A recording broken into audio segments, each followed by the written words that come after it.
Olá, meus irmãos, sejam bem-vindos a mais uma palestra online da Associação Espírita Teresa d'Ávila. É uma alegria poder disponibilizar para os irmãos estes momentos de reflexão. Vamos ler um trechinho do Evangelho segundo o Espiritismo, capítulo 8, item 3. A pureza do coração é inseparável da simplicidade e da humildade, e exclui todo pensamento de egoísmo e de orgulho.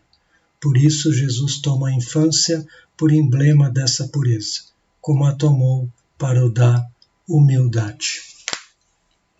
Vamos fazer uma prece, então, rogando ao Mestre Jesus que, embora distanciados neste momento fisicamente, possamos nos conectar de coração a coração, recebendo o amparo da espiritualidade, para estes breves momentos que vamos ficar juntos, para assistir às reflexões do Evangelho segundo o Espiritismo, e assim buscar em nossos corações produzir o consolo que nos cabe, usando esta ferramenta que é a doutrina espírita. Muito obrigado, Senhor, pelos momentos que aqui vivemos. Então, meus irmãos, nós vamos hoje ouvir o tema As Crianças na Visão do Cristo, baseado no Evangelho segundo o Espiritismo, capítulo 8, e o nosso expositor dessa noite é nosso irmão, querido amigo, Sérgio Jesus Machado. Vamos ouvir então as suas palavras.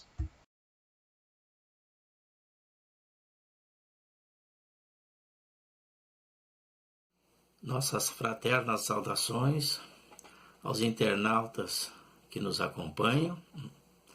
Sejam todos muito bem-vindos e vamos aproveitar esses momentos para refletirmos em torno do Evangelho do nosso Mestre Jesus, que é sempre muito oportuno em nossas vidas. Trabalhando o tema hoje, as crianças na visão de Jesus. E também um segundo desafio que nos propomos nesta noite é de explicar por que a mudança no caráter das pessoas depois que passam pela fase da infância. Muito bem, para desenvolvermos este nosso primeiro item, que seria trazer a visão de Jesus acerca das crianças, fomos pesquisar no Evangelho do nosso Mestre e ali encontramos o nosso Mestre Jesus cercado de crianças. Ali ele fazendo a pregação para os pequeninos e em muitas passagens utilizando esses pequeninos como exemplo e objeto das suas explicações.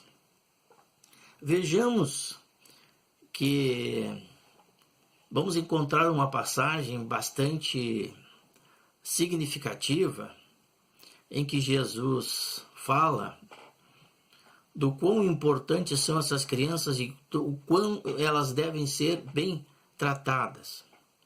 Porque aqueles que não souberem tratar os pequeninos, ele nos fala aqui nessa passagem de uma forma muito contundente, onde ele diz: se alguém escandalizar estes pequeninos que creem em mim, melhor que lhe atassem ao pescoço uma mó de moinho e o precipitassem no fundo do oceano. Ora, é um castigo muito forte. E é um exemplo muito sério que Jesus dá já para abrir os olhos daqueles que desrespeitam esses pequeninos, que não dão a atenção que eles merecem, que não dão o carinho, que abusam da sua inocência. O recado está dado. Para quem não sabe o que é uma mó de moinho, é uma pedra de grandes proporções que são movidas por pás de moinhos movidas por água, uma corrente d'água, né? Move umas pás que transmite esse movimento para essas pedras, né? E ali os grãos são colocados, e quando eles passam entre as pedras, os grãos vão sendo triturados, grão de milho, né? Então esses grãos são triturados e vão fazendo a farinha, né? Então são pedras enormes, né? O sacrifício é muito grande. Uma segunda passagem, Jesus vai nos falar do juízo final, onde ele vai também se utilizar dos pequenos para dar uma explicação. Esta passagem se encontra no capítulo 15 do Evangelho segundo o Espiritismo. Fora da caridade não há salvação. Então Jesus faz alusão ao juízo final, né? E que então viria um rei que haveria de julgar aqueles, fazer a separação do joio do trigo, fazer a separação dos bons e dos maus, né? E aí a simbologia seria colocar as ovelhas à sua direita e os bodes à sua esquerda. E assim, então, esse que viria a fazer o recenseamento, essa seleção, ele assim se dirigiria aos bons. Vinde a mim, benditos de meu Pai, porque o reino está preparado para vós. Tomem posse, porque tive fome e me destes de comer. Tive sede e me destes de beber. Estive sem roupa, me agasalhastes. Estive sem teto e me alojastes. Estive doente e no cárcere e fostes me visitar. Então os justos se perguntarão, mas quando foi, Senhor, que te vimos nesta situação e te assistimos? Com fome te demos de comer, com sede te demos de beber, estava sem roupa e te agasalhamos, fomos te visitar no cárcere, fomos te visitar no hospital, quando lá estivestes, né? E ele então responderá: todas as vezes que fizestes isso ao menor dos meus irmãos, foi a mim que o fizestes. E aí dirige a palavra àqueles que estão à sua esquerda: afastai-vos de mim, malditos, vós que faltastes com o cuidado e a atenção no momento que eu mais precisei, porque tive fome, não me destes de comer. Tive sede, não me destes de beber. Estive nu, não me vestistes. Não tinha teto, e vós não me alojastes, não me abrigastes. Estive doente, não fostes me visitar, nem quando estive no cárcere. Afastai-vos de mim, malditos, e vão para o fogo eterno, que foi preparado para o diabo e seus anjos. Vejam só a chamada que Jesus faz, fazendo a separação e se comparando às crianças, aos pequeninos. Toda vez que assististes aos pequeninos, foi a mim mesmo que assististes. Quando faltastes desta atenção para com eles, faltastes para comigo. Vão então os justos para a vida eterna e os injustos para o suplício eterno, fazendo alusão às ideias vigentes na época. No capítulo 8, onde Jesus vai falar da pureza de coração, nós vamos ver mais uma vez o Mestre junto das crianças. E esta passagem é interessante porque ela é bem emblemática e ela vai nos auxiliar a responder os nossos questionamentos. Da visão de Jesus, já colocamos 3 passagens evangélicas, onde, de certa forma, já podemos formar uma ideia da visão de Jesus acerca dos pequeninos. Nestas vamos agregar um pouco mais e ainda poder responder à questão que nos está sendo proposta, no sentido de por que a mudança no caráter do indivíduo depois que ele passa pelo período da infância. Então nos diz aqui, no capítulo 8, então, bem-aventurados os que têm puro o coração, porquanto verão a Deus. Mateus capítulo 5, versículo 8. Mais adiante Jesus vai nos falar, através das palavras do apóstolo Marcos, capítulo 10, versículos de 13 a 16. Apresentaram-lhe então algumas crianças, a fim de que ele as tocasse. E como seus discípulos as afastassem com ásperas palavras, Jesus, vendo isso, zangou-se e disse-lhes: Deixai que venham a mim as criancinhas, e não as impeçais, porquanto o reino dos céus é para os que se lhes assemelham.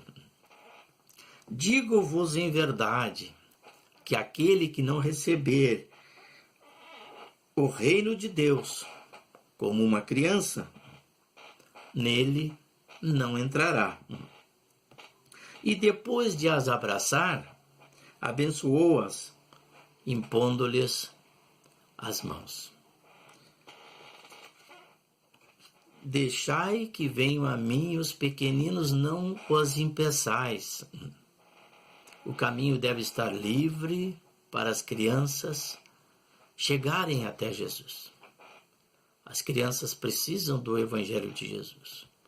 Precisam dessa educação moral para que possam, ao longo das suas existências, buscarem nesse ensinamento a força, a coragem, a perseverança para vencerem os seus desafios. Reino dos céus. Jesus compara os pequeninos, a pureza que se faz necessária para o reino dos céus. Mas o que vem a ser o reino dos céus? Será um local circunscrito em algum ponto do universo? Não. O reino dos céus está dentro de nós. E Emmanuel nos ajuda nesse entendimento dizendo que o reino dos céus é um estado de sublimação adquirido pelo espírito através das sucessivas reencarnações e dos trabalhos, dos estudos e dos esforços que tenha empenhado no sentido da busca da melhoria e do progresso. Portanto, esse reino de Deus está dentro de nós e é resultado do nosso esforço, do nosso trabalho, da nossa perseverança. Muito interessante que Jesus vai fazer uma relação entre a pureza que se faz necessária para que possamos construir esse reino de Deus dentro de nós, essa pureza que nós precisamos, e compara com as crianças. Muito bem. A pureza aqui nada mais é do que a simplicidade. As crianças são puras e são simples. Criança não mente. Nós adultos é que muitas vezes ensinamos as crianças a mentir.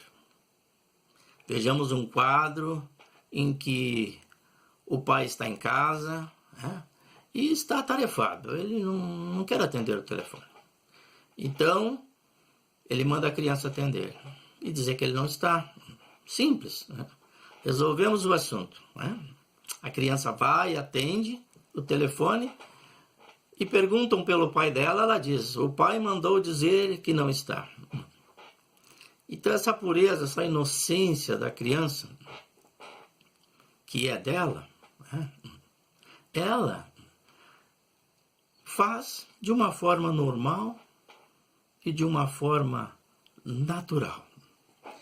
Vejamos então que quando Jesus nos fala desta pureza e dessa simplicidade, nós vamos trazer aqui um quadro que vai ilustrar bem a nossa fala, desta relação da pureza da criança com o adulto. Vejamos duas mães e duas crianças que se encontram numa praça. As mães ali levam os filhos para tomar sol e que eles possam brincar um pouco, né? Então as mães sentam, conversam, né? E as crianças ali ao lado delas, próximas ali, sentadas no chão, mexendo na areia, cada uma brincando com o seu brinquedinho. Muito bem. Lá pelas tantas, uma das crianças resolve fazer uma proposta à outra. Amiguinho, tu me empresta o teu brinquedo e eu empresto o meu para ti. Trocamos os brinquedinhos e cada um brinca com o brinquedo do outro. Muito bem. A proposta não foi aceita. Não, eu quero ficar com o meu brinquedinho. Pronto. Aí o amiguinho vem novamente insistir. Mas quem sabe nós trocamos, etc e tal, etc e tal. E o outro diz não. O que foi contrariado pega com a mãozinha um pouco de areia e joga no rosto da outra criança. As mães entretidas ali na conversa só ouvem um choro. Quando ouvem um choro, a atenção é toda para as crianças. E a mãe que vê o seu filho agredido simplesmente perde o controle. Olha o que o teu filho fez no meu. Que criança mal educada, tu não educa essa criança? Olha que selvageria jogar terra no rosto do meu filho. A mãe que recebe aquela reprimenda simplesmente não aceita. Ora, fulano, são crianças, né? Crianças se desentendem, crianças fazem arte. Não, mas tu deveria ter mais cuidado e ter mais educação. Aí o caldo entorna e naturalmente que a discussão se acalora.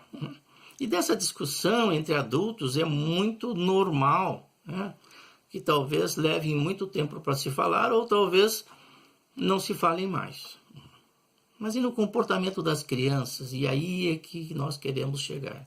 O que vai acontecer com essas crianças, no comportamento dessas crianças? 1 minuto, 2, decorrido esse pequeno desentendimento entre as crianças. Elas vão continuar brincando como se nada, absolutamente nada, estivesse acontecido. Então nós deparamos aí que as crianças não guardam mágoa nem ressentimento. Ao invés dos adultos que guardam a mágoa, guardam o ressentimento, né? E podem alimentar o ódio e até muitas vezes a vingança. Eis aí quando nós nos deparamos com a pureza das crianças. Mas nós temos que levar em consideração também uma questão muito importante. Porque na fase infantil a criança tem esse caráter e essa maneira de reagir, né? Essa maneira de se comportar, né? E depois que o espírito passa desta fase da infância, né? Muda quase que totalmente o seu caráter. Imagine, queridos irmãos, que é assim mesmo que funciona. O espírito, enquanto está na fase criança, ele passa por um período, esta fase de infância, em que ele, antes de reencarnar, o espírito, embora sendo adulto, ele precisa passar por um processo que se chama de perturbação, que aumenta à medida em que se aproxima a hora do reencarne. E esse movimento de reencarnar, do espírito ter que retornar do plano espiritual para a vida térrea, para a vida do corpo, passa por processos que começam na concepção. Uma vez estabelecida a concepção, o perispírito do espírito reencarnante vai se agregando molécula a molécula do corpo que está se formando, está em formação durante o período gestacional. E durante todo esse processo, vai se intensificando esse estado de perturbação, porque há a necessidade do espírito se aclimatar numa nova existência. Então é como se ele tivesse, durante esse período, em estado de sono, para despertar logo depois do nascimento, quando o espírito então vê a luz. Onde, quando ele nasce, chora, abre os olhinhos que ele vê a luz, então esse processo de união do perispírito ao corpo biológico está, de certa forma, feito, mas o processo reencarnatório ainda vai passar, vai se completando pelo período da infância, adolescência e até bem mais. É necessário passar por esse período, porque neste período as ideias do espírito ficam amodorradas, ele perde a consciência de si mesmo e precisa esquecer aquilo que pode entravar o seu progresso. Mas lembra de tudo o que pode auxiliar o seu adiantamento. Só que esse restabelecimento não é assim de pronto. O espírito, para se manifestar, ele precisa de um laço para atuar sobre a matéria. Esse laço que o espírito utiliza para atuar sobre a matéria é o perispírito. Portanto, todos nós encarnados somos então espíritos que somos revestidos por perispírito, que é o laço fluídico que une o espírito ao corpo. Então, o espírito quer, através do perispírito, ele consegue se comunicar com o corpo e vice-versa. E assim o espírito quer, o perispírito transmite e o corpo executa. Então, há necessidade para que o espírito possa se manifestar dos órgãos do corpo biológico. E como na criança esses órgãos ainda não estão bem desenvolvidos, e só vão se desenvolver mesmo com o tempo, à medida que os órgãos vão se desenvolvendo, o espírito vai podendo se mostrar exatamente ao que veio. Vai podendo mostrar exatamente aquilo e que ele é realmente. Porque, embora o espírito seja adulto no corpo da criança, ele não pode se mostrar totalmente, porque ele não tem como, porque ele precisa da formação completa dos órgãos. Então, à medida que o espírito vai se desenvolvendo, que os órgãos vão se formando, então ele pode se mostrar. Daí porque, quando vemos uma criança nascendo, não sabemos o que ela foi, não sabemos e o que ela será, e o que ela fará quando aqui estiver. É um enigma para nós, mas tem que ser assim. E desta forma, a criança não podendo ter acesso às suas imperfeições que tenha trazido do plano espiritual e que porventura não tenha se despojado, vão aparecer mais cedo ou mais tarde com o desenvolvimento desses órgãos. E aí o espírito vai poder se mostrar. E aí porque essa mudança toda no caráter, enquanto está na fase da infância, enquanto passa pela adolescência, que é um período bastante conturbado, porque na adolescência o espírito já começa a tomar conta, a ciência de si mesmo, começam a aflorar os conflitos, e ele não é mais criança, mas também não é adulto, e então é um período bastante conturbado, mas que está na economia e faz parte das leis naturais. Portanto, precisamos então passar pela fase da infância. E que fase maravilhosa! Nesta fase, que poderíamos falar até os 7 anos, né, o espírito ainda está muito mais voltado para o plano espiritual do que para o plano material. Está numa fase em que ele aceita com muita facilidade a educação moral e a possibilidade dos pais em trabalhar as suas tendências más. É um momento em que ele está aberto para as orientações dos pais e como essas orientações serão importantes para que durante a sua vida de relação, durante a sua existência, ele possa buscar nesses ensinamentos a força, a coragem para vencer os seus desafios, vencer as suas más tendências e poder sempre decidir com segurança, sabendo o caminho que deve seguir. Precisa, então, esquecer de muitas coisas que poderiam prejudicar a sua caminhada e poder começar uma nova existência, procurando trabalhar, procurando progredir, aproveitando os conhecimentos que já trouxe, a inteligência que é dada por Deus e ampliando cada vez mais o seu progresso moral. Então, na verdade, o espírito nos primeiros anos de vida realmente pode ser considerado como uma imagem, uma semelhança da pureza. Porque não tendo acesso às suas imperfeições, nele se mostra só realmente os fatores positivos.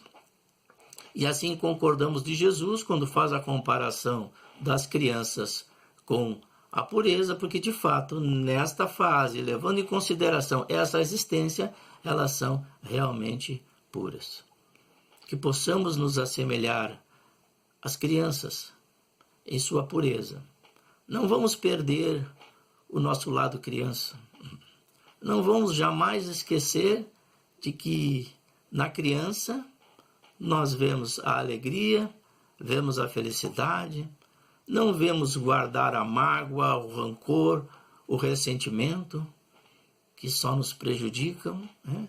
E que tenhamos a certeza de que o mal que nos fazem não nos faz mal. O mal que nos prejudica é aquele mal que nós praticamos contra os nossos irmãos. Esse é o mal que nos prejudica, porque esse é o mal que se demora no nosso coração. E o nosso coração deve estar livre do mal. O nosso coração deve estar limpo, até para que possamos construir esse reino aqui dentro.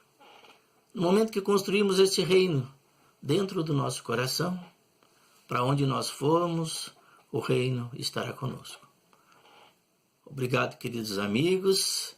Que Jesus nos abençoe e guarde, hoje e sempre.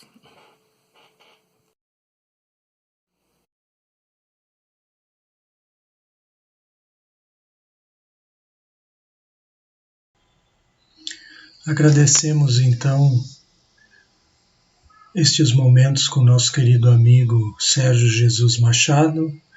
Rogamos ao Mestre Jesus que ilumine o coração de todos nós.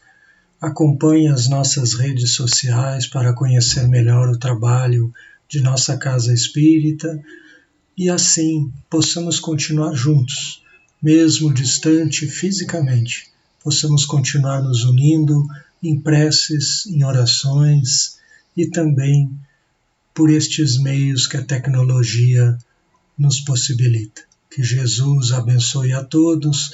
Nos vemos na próxima quinta-feira ou a qualquer momento nas nossas redes sociais.